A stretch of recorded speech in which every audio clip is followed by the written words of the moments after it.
আমি স্পষ্টভাবে বলতে চাই যে এই ব্যাপারের সাথে আমার কোনো নলেজ নেই আর থাকার কথাও না। পিএমসি বিল্ডিং ডিপার্টমেন্ট কাকে নোটিশ দেবে কাকে দেবে না, কোন নোটিশে কি সেকশন, এটা আমাদের পলিসি ম্যাটার নয়।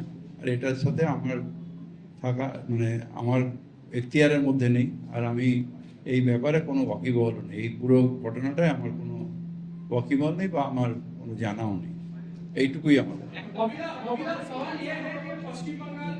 বাংলাটা শেষ করে না।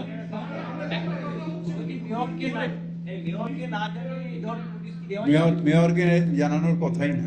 তার কারণ হচ্ছে নোটিশটা হচ্ছে বিল্ডিং ডিপার্টমেন্ট, কোন বিল্ডিং হচ্ছে না হচ্ছে রেগুলার করা, মনিটরিং করা, সেই বিল্ডিং এর রক্ষণাবেক্ষণ, যত বিল্ডিং হচ্ছে কলকাতায় মেয়রের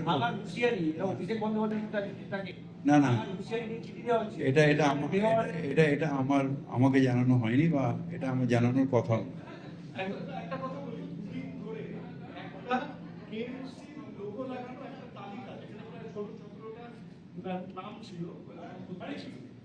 সেই একটা তালিকা ছিল, পাশাপাশি বড় লাইন থেকে কয়েকটি বিল্ডিং এর জন্য নোটিশ পাঠানো হয়েছে।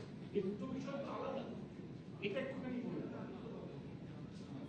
আমার মতে যে তালিকা যেটা আছে সেটা আপনারা নিজেরা একটু ইনভেস্টিগেটিভ জার্নালিজম করে কার আছে অ্যাকচুয়াল, সেটা কে, সেটা কে, সেটা আমার মনে হয় যে আপনারা নিজেরা একটু ভেরিফাই করে নিন।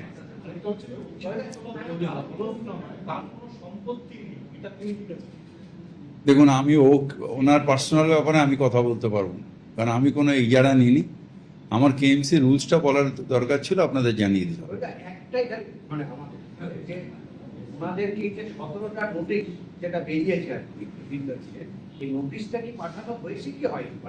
এটা আমার জানা নেই। আমি বারবার তো বলছি এর সাথে আমার কোনো সম্পর্ক নেই, আমার জানাও নেই।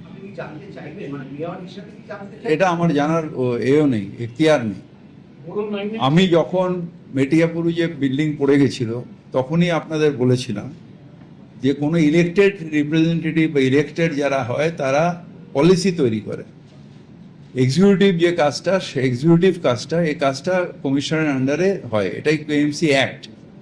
সুতরাং এই ব্যাপারে আমাদের এই রেগুলার ডে টু ডে কাজ, notice, stoppage of illegal building, নতুন বিল্ডিং স্যাংশন দেওয়া, এইটার মধ্যে জনপ্রতিনিধিরা থাকতে পারে না। যেরকম আমি এমএলএ হিসেবে, কুণাল এমএলএ হিসেবে, তাকে জিএসটি নাম্বার দেওয়া হবে না হবে আমরা দেখি, বা যারা এমপি কে ইনকাম ট্যাক্স দিচ্ছে না দিচ্ছে সেটা কি এমপি দেখে?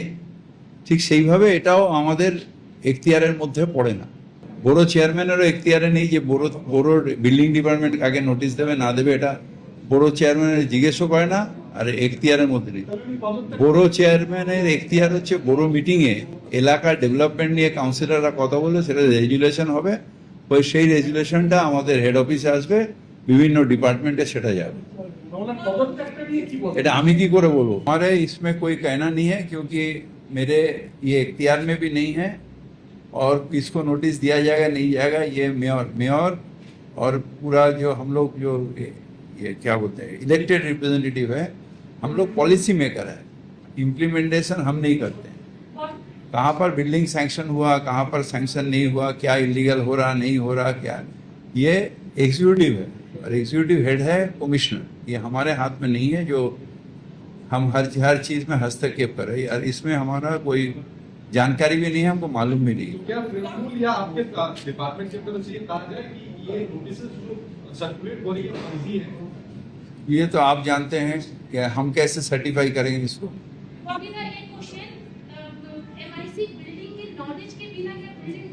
हाँ, एमआईसी बिल्डिंग का नॉलेज होता है, कौन एक्ट चेंज होगा कौन एक्ट चेंज नहीं होगा।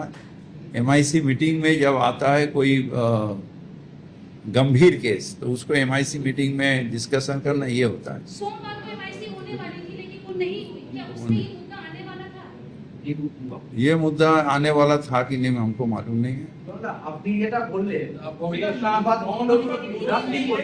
नवंबर बोर्डो से ये नोटिस भेजा गया है और नवंबर बोर्डो का जो चेयरपर्सन थी वो अचानक से इस्तीफा दे दिया, इसके बारे में क्या कहना है? कि हमको मालूम नहीं है इसका, हमको इसका मालूम नहीं है, मगर चेयरपर्सन ऐसा मेयर का इख्तियार में भी नहीं है, चेयरपर्सन का इख्तियार में भी नहीं है। আরো ভালো ভালো খবর দেখতে সাবস্ক্রাইব করুন বাংলা হান্টের ইউটিউব চ্যানেল।